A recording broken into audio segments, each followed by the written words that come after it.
नमस्कार मंडळी, सगळ्यात आधी तुम्हाला सर्वांना दिवाळीच्या खूप खूप शुभेच्छा। दिवाळीचे हे 4-5 दिवस माता लक्ष्मीला समर्पित असतात, त्यामुळे आपण जास्तीत जास्त या दिवसामध्ये माता लक्ष्मीची सेवा केली पाहिजे। तर मी सकाळी लवकर उठले, ब्रह्ममुहूर्तावर झाडू मारला, उंबरठा स्वच्छ करून घेतला आणि त्यानंतर आता सगळ्यात आधी तुळशीला दिवा लावते। तर माता लक्ष्मी तुळशीचा दिवा पाहूनच आपल्या घरामध्ये प्रवेश करत असते, कारण तुळस ही भगवान विष्णूंना खूप प्रिय आहे आणि तुळशीला विष्णुप्रिया असं सुद्धा म्हणतात। कारण जिथं तुळस असते तिथं भगवान विष्णूंचा वास असतो आणि जिथं विष्णूंचा वास असतो तिथं माता लक्ष्मीचा वास असतो। तर आपण तुळशीमध्ये दिवा लावला की माता लक्ष्मी आपल्या घराकडे आकर्षित झाली जाते। तर मी तुळशीला दिवा लावला, दारामध्ये पण लावला आणि उंबरठ्याचा तर हळदीचे लेपन पण करून घेते।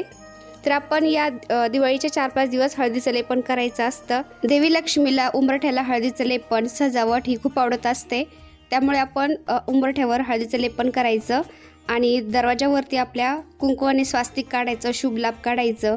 त्यामुळे आपण सकाळ सकाळ उठल्यानंतर आंघोळ करून पहिला तुळशीला दिवा लावायचा, पाणी घालायचं, त्यामुळे आपल्या घरामध्ये सुख समृद्धी टिकून राहते, धनधान्याने आपलं घर भरून राहतं, माता लक्ष्मीचा वास राहतो आपल्या घरामध्ये। तर आज धनतेरस आहे, तर धनत्रयोदशीची मी पूजेची मांडणी कशी केली, पूजा कशी केली हे पण मी तुम्हाला दाखवणार आहे। तर व्हिडिओ स्किप न करता शेवटपर्यंत पाहत राहा आणि मी तुम्हाला धनतेरसचं महत्त्व पण सांगते जरा।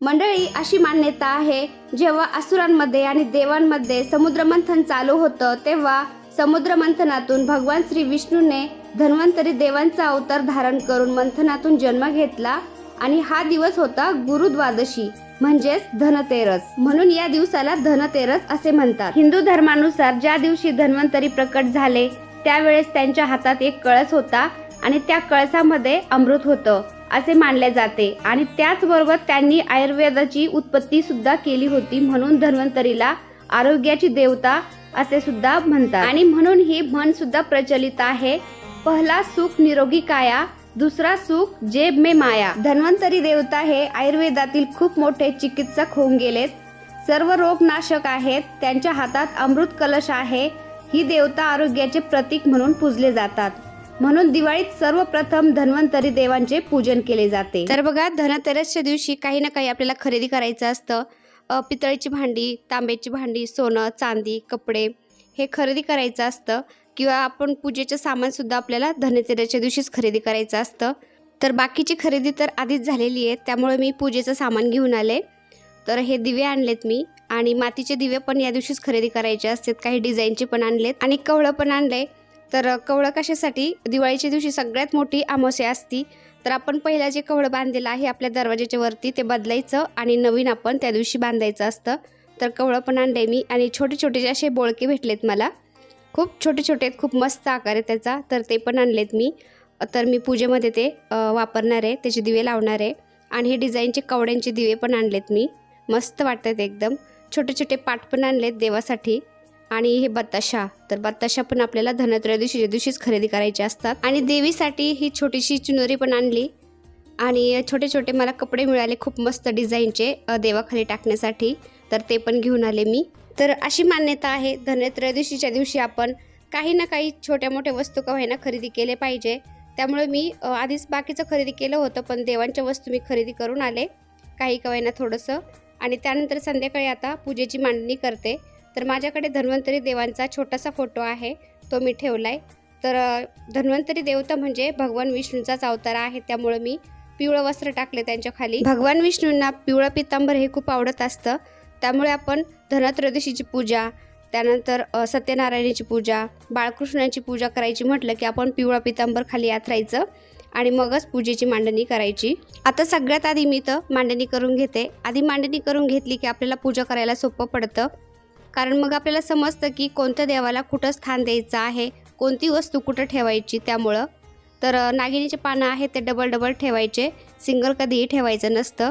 तर मी 2-2 पानाचे असे विडे ठेवले तिथं, त्यावरती आपल्याला देवांना स्थान द्यायचंय। तर थोडे थोडे तांदूळ ठेवून घेते इथं मी, आता अख्खाले तांदूळ वापरायचे कधी पण पूजेला। आता पानांचे विडे ठेवल्यानंतर मी सगळ्यात आधी दिवा लावून घेते, तर दिव्याच्या साक्षीने आपल्याला पूजेला सुरुवात करायची असते। तर हा दिवा आहे गजलक्ष्मी दिवा, म्हणजे कमळामध्ये बसलेली मध्ये माता लक्ष्मी असते आणि लक्ष्मीच्या साईडला 2 हत्ती असतात, तर यालाच गजलक्ष्मी दिवा म्हणतात। आपण नुसता जर हा दिवा लावला, दिव्याची पूजा केली नमस्कार केला, हळदी कुंकू वाहिलं तरी माता लक्ष्मीचं पूजन केल्यासारखं होत असतं. त्यामुळे आपल्या घरामध्ये हा दिवा नक्की असायला हवा. दिव्याला थोडंसं असं छानपैकी सजवून घेतलं मी, दिवा प्रज्वलित केला. दिव्याला पुन्हा आता हळदी कुंकू अक्षता व्हायच्यात, फूल व्हायचं, नमस्कार करायचा आणि मग पूजेला सुरुवात करायची असते. आणि दिव्याला नमस्कार करायचा, हात जोडायचे आणि दिव्याला म्हणायचं, हे अग्निदेवता, मी तुझ्या साक्षीने आज पूजा करत आहे. माझी पूजा होईपर्यंत असाच तेवत राहा. आता दुसऱ्या पानांच्या वेळेवर मी दुसऱ्या देवांना स्थान देऊन घेते. तर आता धन्वंतरी देवता म्हणजे विष्णूचाच अवतार आहे, त्यामुळे मी धन्वंतरी देवांजवळ भगवान विष्णूंना आणि माता लक्ष्मीला स्थान देणार आहे. आणि दिव्याजवळ कुबेर देवता आणि सर्वप्रथम गणपती बाप्पा यांना स्थान देणार आहे.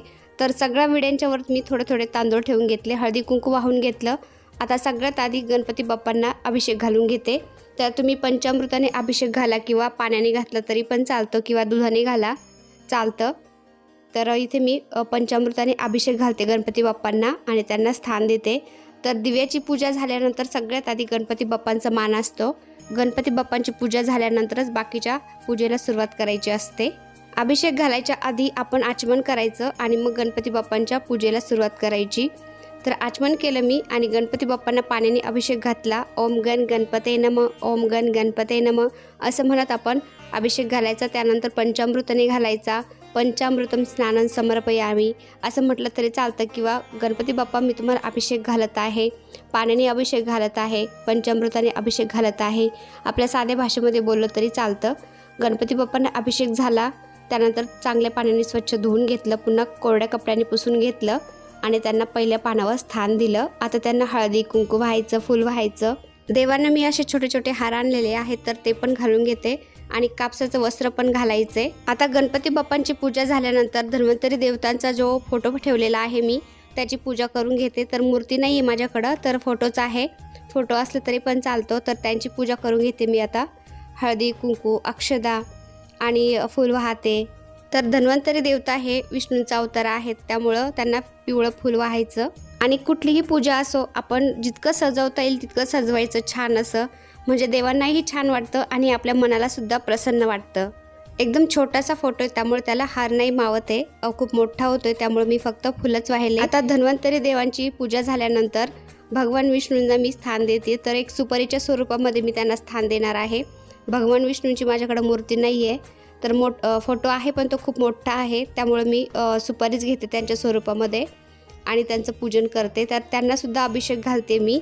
तर तुम्हाला अभिषेक घालायचा असेल तर तुम्ही घालू शकता, नाही तर नुसतं पाण्याने आंघोळ घातली त्यांना तरी पण चालतं. आता अभिषेक झाल्यानंतर स्वच्छ पाण्याने पुन्हा धुवून घेतलं, कोरड्या कपड्याने पुसून घ्यायचं आणि त्यांना स्थान देते. तर माता लक्ष्मीला स्थान द्यायचं आहे, त्याच्या पहिलं आपल्याला भगवान विष्णूंना स्थान द्यायचं असतं.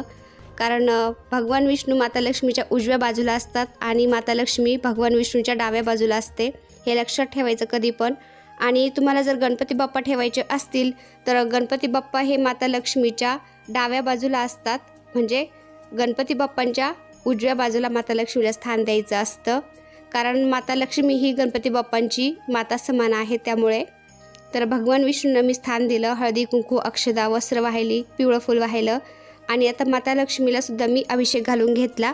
दाखवलं नाही कारण व्हिडिओ खूप मोठा होतोय, त्यामुळे. माता लक्ष्मीला अभिषेक झाला, त्यानंतर त्यांना स्थान दिलं. हळदी कुंकू आणि छोटासा हार आहे तो पण वाहते मी. माता लक्ष्मीला पण कापसाचं वस्त्र व्हायचंय, अक्षदा व्हायच्यात, हळदी कुंकू व्हायचंय, फूल व्हायचं. आपण या दिवशी माता लक्ष्मीची तर पूजा करतच असतो, पण माता लक्ष्मी बरोबर आपण भगवान विष्णूंची जर पूजा केली तर माता लक्ष्मी खूप प्रसन्न होत असते.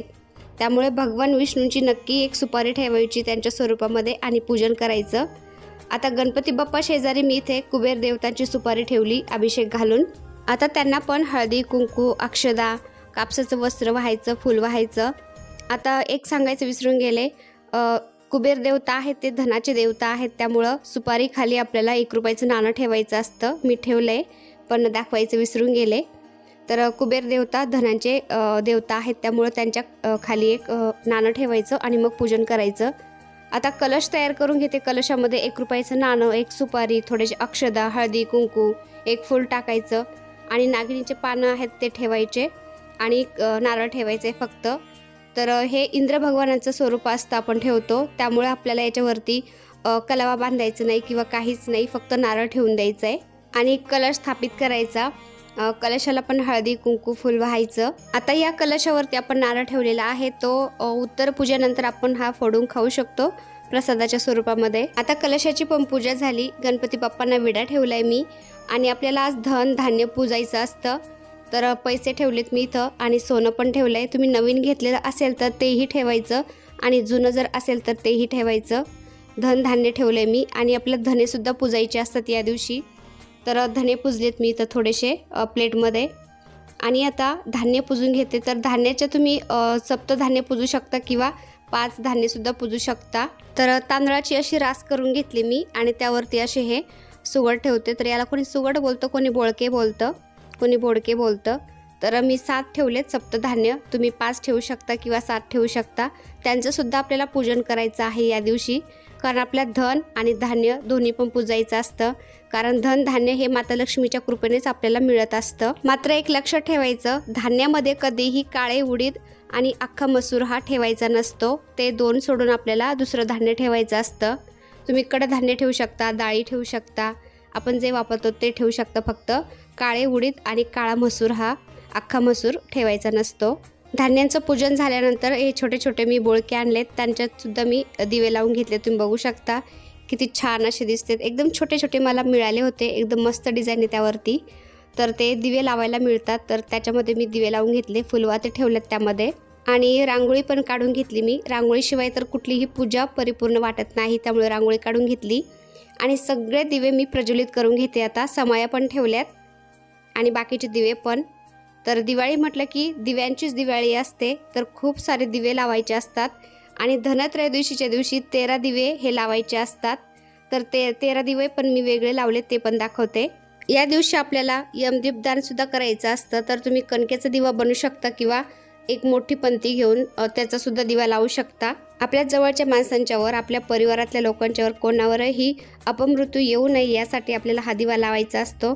तर तो दिवा आपल्याला दक्षिणेकडे तोंड करून लावायचा असतो, त्याचं तोंड हे दक्षिणेकडे झालं पाहिजे, अशा प्रकारे लावायचा। तर हे तुम्ही बघू शकता 13 दिवे लावायचे असतात आपल्याला या दिवशी। तर 13 दिवे पण लावून घेतलेत मी आणि वसुबारसेच्या दिवशी 12 दिवे लावायचे असतात। वसुबारस म्हणजे त्या दिवशी बारस असते, म्हणून आपण 12 दिवे लावायचे असतात आणि धनतेरस म्हणजे तर त्या दिवशी आपल्याला 13 दिवे लावायचे असतात। तर आता पूजेची मांडणी झाली, दिवे सगळे प्रज्वलित करून घेतलेत मी। धन्वंतरी देवता हे विष्णूंचा अवतार आहे, त्यामुळं तुळस सुद्धा वाहायची आहे यांना आणि आयुर्वेदाचे चिकित्सक म्हणून ओळखले जातात हे, त्यामुळे त्यांना आयुर्वेद सुद्धा वाहायचा आहे। इथं मी हळकुंड, दालचिनी, विलायची, लवंग, काळी मिरी, कडुलिंबाचा पाला, तुळस हे सगळं घेतलंय। तर हे सुद्धा द्रव्य आपल्याला या दिवशी ठेवायचे असतात आणि आरती करून घ्यायची। प्रसादामध्ये मी सफरचंद ठेवलेत आणि केळी ठेवलेत, त्याच्यावरती सुद्धा आपल्याला तुळशीपत्र ठेवायचं आहे। तुळशीपत्राशिवाय धन्वंतरी देवता विष्णू भगवान हे प्रसाद स्वीकार करत नाहीत, त्यामुळे प्रसादामध्ये तुम्ही मिठाई ठेवू शकता किंवा भाजी पोळी ठेवली तरी चालतं। आणि विष्णू भगवानांना मला अजून रवा बनवायचा आहे गावरान तुपामध्ये, तर तो रवा मी बनवून आता नैवेद्य ठेवते नंतर। तर तुम्ही बघू शकता पूजा मी अशी मांडली। पूजा तर खूप सोपी आहे, पण त्याच्या सामानाचीच आपल्याला जुळवाजुळव करायला वेळ लागतो। तर दिवाळीमध्ये आपण सकाळपासून जर अशा सेवा केल्या, असं पूजा अर्चा केली, तर आपल्यावर का माता लक्ष्मी प्रसन्न होणार नाही, आपल्या घरामध्ये का ती प्रवेश करणार नाही। तर अशी तुम्ही पूजा करा, अशा सेवा करा, माता लक्ष्मी नक्कीच तुमच्यावर पण प्रसन्न होईल। तर माझा हा व्हिडिओ तुम्हाला कसा वाटला ते कमेंटमध्ये नक्कीच सांगा। पूजा पण कशी वाटली ते सांगा। व्हिडिओ आवडला असेल तर एक लाईक करा, चॅनलवर नवीन असाल तर प्लीज आपल्या चॅनलला सबस्क्राईब पण करा। चला तर भेटूया पुन्हा अशाच एका छानशा व्हिडिओ बरोबर, तोपर्यंत बाय बाय। व्हिडिओ पाहिल्याबद्दल धन्यवाद।